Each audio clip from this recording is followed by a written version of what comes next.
Kaya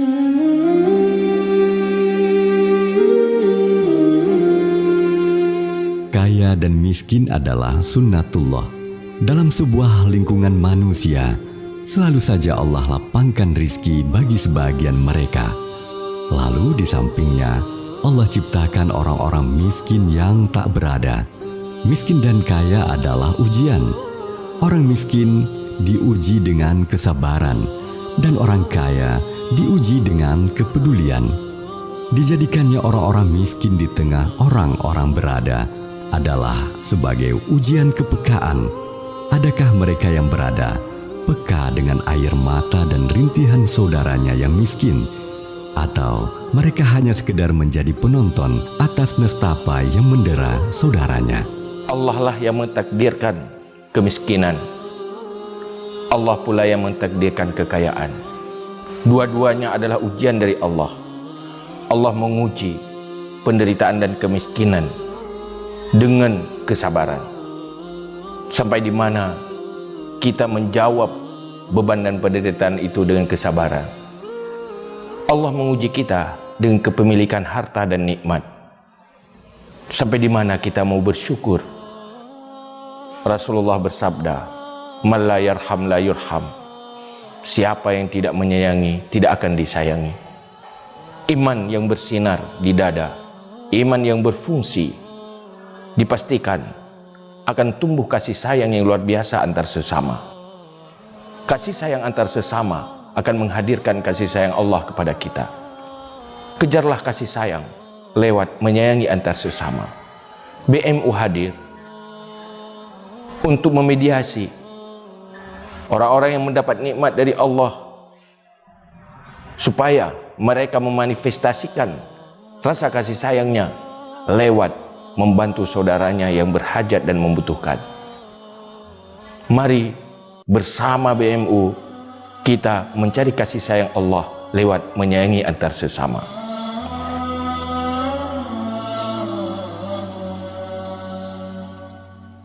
BMU adalah singkatan dari Barisan Muda Umat, sebuah gerakan dakwah yang lahir dari keprihatinan terhadap fenomena-fenomena sosial yang memilukan.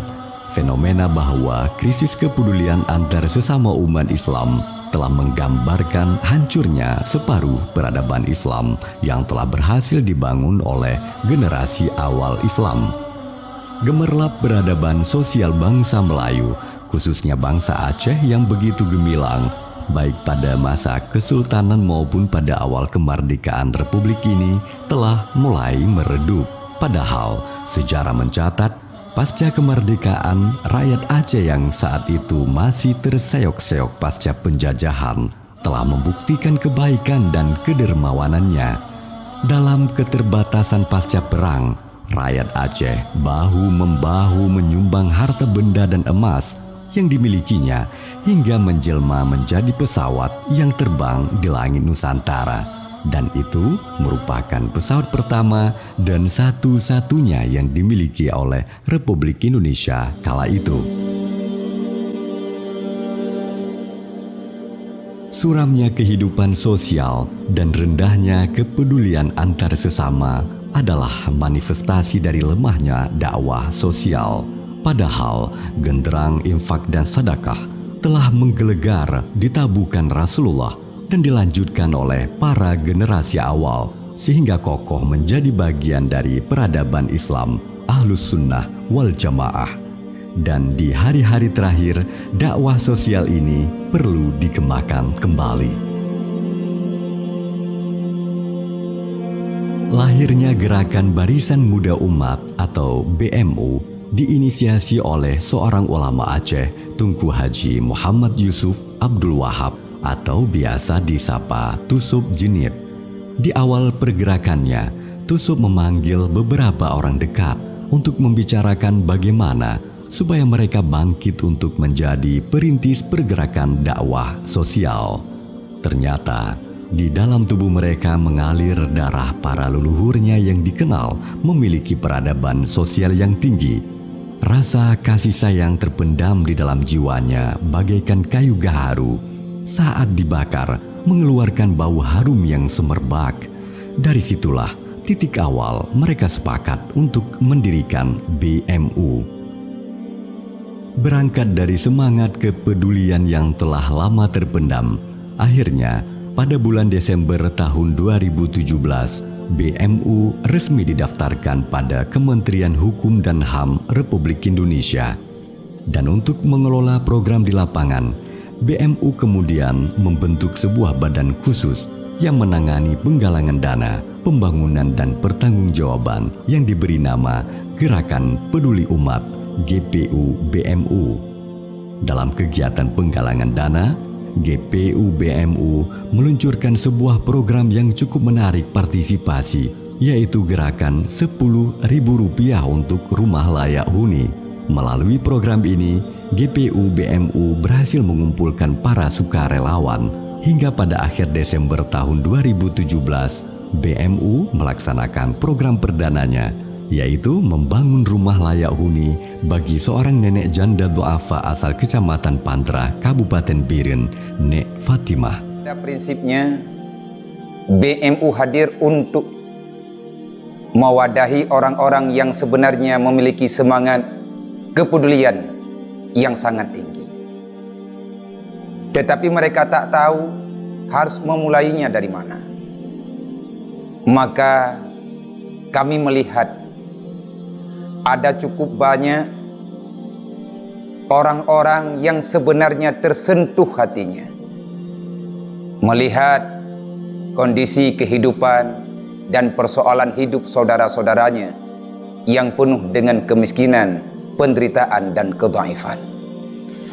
Namun ternyata tentu saja kekuatan personal orang per orang tak cukup kuat untuk menampung beban persoalan yang sangat berat ini. Maka untuk ini kami hadir mengajak untuk mengumpulkan orang-orang yang memiliki semangat yang sama, kepedulian yang sama, dan ternyata sangat-sangat mengejutkan. Masyarakat kita, walaupun kehidupan kepribadiannya masih sangat sederhana dan bahkan hampir sama dengan orang yang ingin dibantunya, namun semangat untuk berbagi sangat-sangat luar biasa.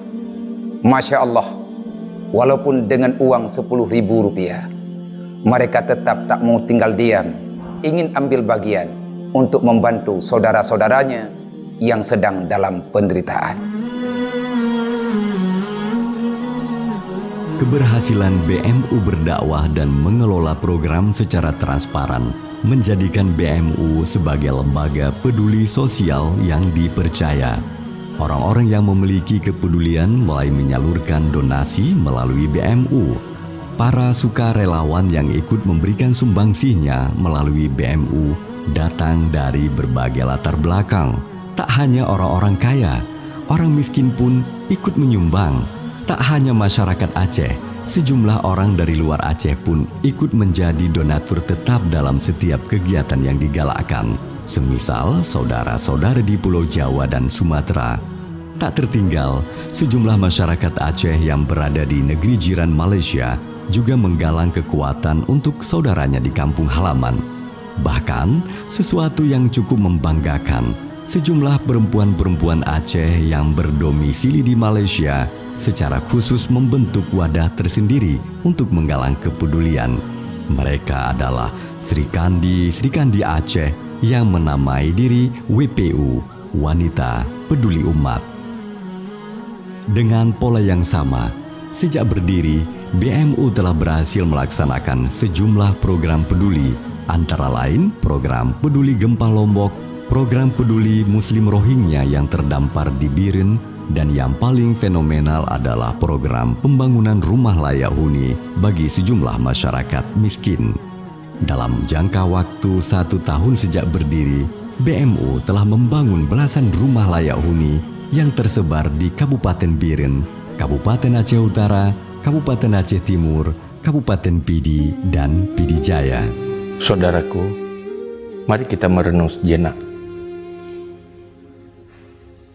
Membangun sebuah fasilitas rumah bagi mereka yang hidup di dalam rumah reot adalah penting. Tapi ada yang lebih penting dari itu. Membangun sebuah peradaban sosial yang telah dibangun oleh Rasulullah kepada para sahabat. Mereka yang hidup di dalam penderitaan sekarang, kalau ditelusuri keturunannya, boleh jadi mereka adalah cucunya para raja-raja.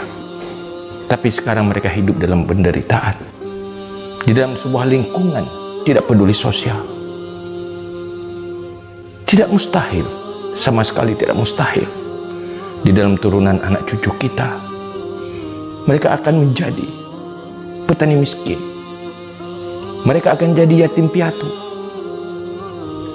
Tapi bagaimana nasib mereka seandainya hidup di dalam sebuah lingkungan yang hancur peradaban sosialnya? Tetapi bagaimanapun penderitaan anak cucu kita nanti, apabila hidup di lingkungan yang penuh dengan peradaban sosial, mereka akan terlindungi. Mari kita bangkit bersama, membangun budaya dan peradaban yang telah berhasil dibangun oleh Rasulullah dan para generasi awal Islam, yang kini terasa sudah terdegradasi.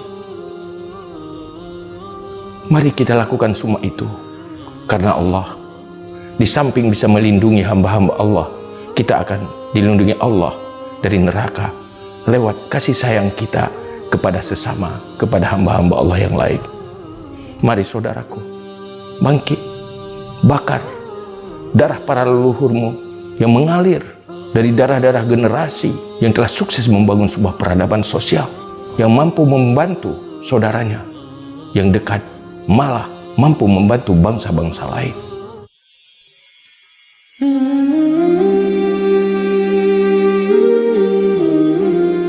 Saudaraku, saat orang-orang dalam duka nestapa harus menangis sendiri, tidak ada yang peduli, sangat menyedihkan. Tetapi sesungguhnya lebih menyedihkan lagi saat kita mendapati diri menjadi orang yang enggan peduli terhadap mereka, karena Islam menegaskan, barang siapa yang tidak menyayangi antar sesama, ia tidak akan disayangi Allah.